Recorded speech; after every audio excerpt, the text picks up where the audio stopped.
In this video, we are going to be analysing Blue Apron, ticker APRN. So to start this off, we are going to be on the longer term time frame, which is the 6 month on the left and the 1 year on the right. Now do note this is going to be much stronger levels, but the likelihood of getting to these levels may take a lot longer, just considering how much of a move is required to get to them. So we can see our closest resistance as of now is at 380, going past there would be 375 and 510. Now these would be the key levels that we're paying attention to for the time being, because obviously that getting to that third target being the 510, that will require this stock to go up 100%. And yes, these stocks are very volatile, so that's definitely possible. But we are looking at, when we're analysing these kind of small cap stocks, we are usually looking for a 1 to 2 week outlook, just because they are so volatile. These levels will change quickly on stocks like this, and not blue chip stocks. They're not large caps, they move very volatile. So we will just give you the closest levels to where we are now, because then these can be the key focus. And one other level we will just note will be this 1160, just for if any reason this stock goes absolutely crazy in the near term.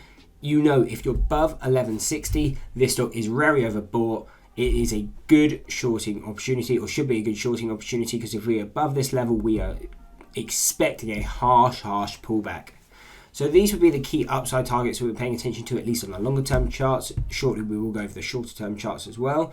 Now if we want the supports, we are paying attention to 250. This is going to be our first deviation of the 6 month. We can see we did break below it before. We're starting to come back to retest it. So it's all a question of, can we hold it? If so, in time expect to move to 380.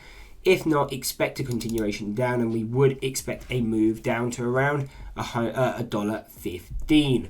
Now again, these are our longer term targets, so to get closer levels to where we can see the stock in the next week or two, what we can then do is go into shorter term time frame. So on the left we'll have a 20-day, on the right we will do a 30-day chart, and then this can give us closer insights to where we are now. So again, if you're looking to play only strong levels, pay attention to the levels that were already there. So the 510, the 475, 380, 245, and 115, because those are the longer terms.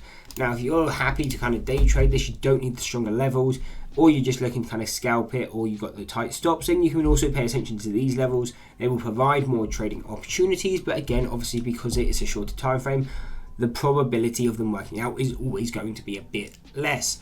But if we do continue to the upside, at least on the short term time frame, we do then have a resistance at 280 and 315. So these would be the key short bias levels we would have if we were looking to play a pullback. If we go break that, we would be looking at 408, 470, 540. Going through there would be 630, 670, and a final level at 790. On the other hand, if we start to sell off, what are going to be key supports? And we can see we do have our first statistical mean on the 30-day at around 160, 170. And also then the statistical mean on the 20-day chart at 150. So these are really going to be the key supports on a shorter term time frame if we break back below that 52-week low at $2. And then at an extreme sell-off, we would have another level at 20 cents, but the likelihood of getting there, even though I'm not a massive fan of these small cap stocks, I don't trade them, and I do think they're usually fundamentally bad companies, I don't really see us going down to that lower level. But obviously, one thing to note on any stock or any financial instrument that you trade, but especially in these small cap stocks, because they are so volatile, fundamentals are always going to be the key driver. So if you see some rumors come out about this stock, again, you're probably better off playing the direction, because it will have a big move in that direction. But then do know that you're going to fly straight through these technical levels. So if there is news, you don't use technicals.